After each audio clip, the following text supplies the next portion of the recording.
Assalamualaikum warahmatullahi wabarakatuh. Baiklah, kami dari kelompok 4 akan membahas tentang kompetensi guru. Kelompok 4 itu sendiri terdiri dari saya sendiri, Witriani. Perkenalkan, nama saya Putri. Nama saya Sulfikram. Langsung saja ke materi pertama, yaitu pengertian kompetensi guru. Kompetensi adalah kumpulan pengetahuan, perilaku, dan keterampilan yang harus dimiliki oleh seorang guru untuk mencapai tujuan pembelajaran dan pendidikan. Kompetensi berarti kemampuan mewujudkan sesuatu sesuai dengan tugas yang diberikan seseorang. Kemudian Musfah mengemukakan pendapatnya, yaitu kompetensi dalam bahasa Indonesia merupakan serapan dari bahasa Inggris, yaitu competence, yang berarti kecakapan dan kemampuan. Pengertian kompetensi guru dalam Undang-Undang Nomor 14 Tahun 2005, kompetensi guru dapat dimaknai sebagai kebulatan pengetahuan, keterampilan, dan sikap yang berwujud tindakan cerdas dan penuh tanggung jawab dalam melaksanakan tugas sebagai agen pembelajaran. Kemudian Mulyasa mengemukakan pendapatnya terkait dengan kompetensi guru. Ia mengatakan bahwa kompetensi guru merupakan perpaduan antara kemampuan personalia, keilmuan, teknologi, sosial, dan spiritual yang membentuk kompetensi dasar profesi guru, yang mencakup penguasaan materi, pemahaman terhadap peserta didik, pembelajaran yang mendidik, pengembangan pribadi, dan profesionalitas. Selanjutnya, dapat kita simpulkan bahwa kompetensi guru adalah perpaduan antara pengetahuan, keterampilan, serta sikap yang harus dimiliki oleh seorang guru dalam menjalankan tugas dan kewajibannya secara profesional. Di sini saya ingin menjelaskan beberapa kompetensi yang harus dimiliki oleh seorang guru. Yang pertama ada kompetensi pedagogik, yang dimana kompetensi pedagogik ini merupakan kemampuan dalam mengolah pembelajaran peserta didik yang meliputi pemahaman dengan merancang dan pembelajaran yang guna untuk mengembangkan potensi peserta didik.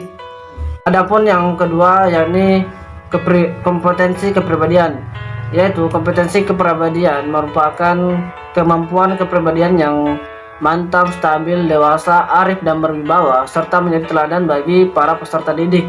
Adapun yang ketiga yakni kompetensi profesional, yang merupakan kecakapan seorang guru dalam mengimplementasikan hal-hal yang berkaitan dengan keprofesionalannya sebagai seorang guru, mulai dari cara membuka pembelajaran hingga kembali menutup pembelajaran, yaitu dengan meninggalkan fungsi sebagai ciri-ciri keprofesionalannya dalam mendidik siswa. Nah, yang keempat ada kompetensi sosial, yang merupakan kemampuan guru sebagai bagian dari masyarakat juga, yang dimana melakukan komunikasi secara efektif, baik itu dengan peserta didik, tenaga-tenaga pendidik lainnya yang berada di lingkungan sekolah ataupun di luar, dan tentunya kepada masyarakat sekitar. Di sini saya akan menjelaskan materi tentang jenis-jenis kompetensi. Pengklasifikasian jenis kompetensi biasanya dilihat dari dimensi manusia secara personal dan hubungan antar personal, karena manusia adalah makhluk sosial. Menurut Spencer, dimensi atau komponen kompetensi individual terdiri dari 3, yaitu kompetensi intelektual, kompetensi emosional, dan kompetensi spiritual.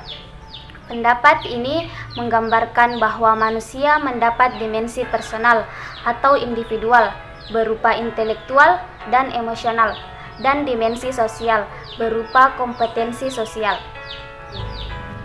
Materi selanjutnya yaitu peranan dan kompetensi guru dalam proses belajar mengajar. Berdasarkan studi literatur terhadap pandangan Adam dan Dickey dalam bukunya yang berjudul Basic Principles of Student Teaching, dapat ditarik kesimpulan terkait dengan peranan seorang guru dalam proses mengajar, yang menuntut berbagai kompetensi dan keterampilan dalam belajar mengajar, yaitu yang pertama, guru sebagai pengajar, menyampaikan ilmu pengetahuan yang perlu memiliki keterampilan dalam memberikan informasi kepada kelas. Yang kedua, guru sebagai pimpinan kelas, perlu memiliki keterampilan cara memimpin kelompok murid-murid. Yang ketiga, guru sebagai pembimbing, perlu memiliki keterampilan cara mengarahkan dan mendorong kegiatan belajar siswa. Yang keempat, guru sebagai pengatur lingkungan, perlu memiliki keterampilan mempersiapkan dan menyediakan alat dan bahan pelajaran. Yang kelima, guru sebagai partisipan, perlu memiliki keterampilan cara memberikan saran, mengarahkan pemikiran kelas, dan memberikan penjelasan. Sekian materi yang bisa saya sampaikan. Kurang dan lebihnya mohon dimaafkan. Wassalamualaikum warahmatullahi wabarakatuh.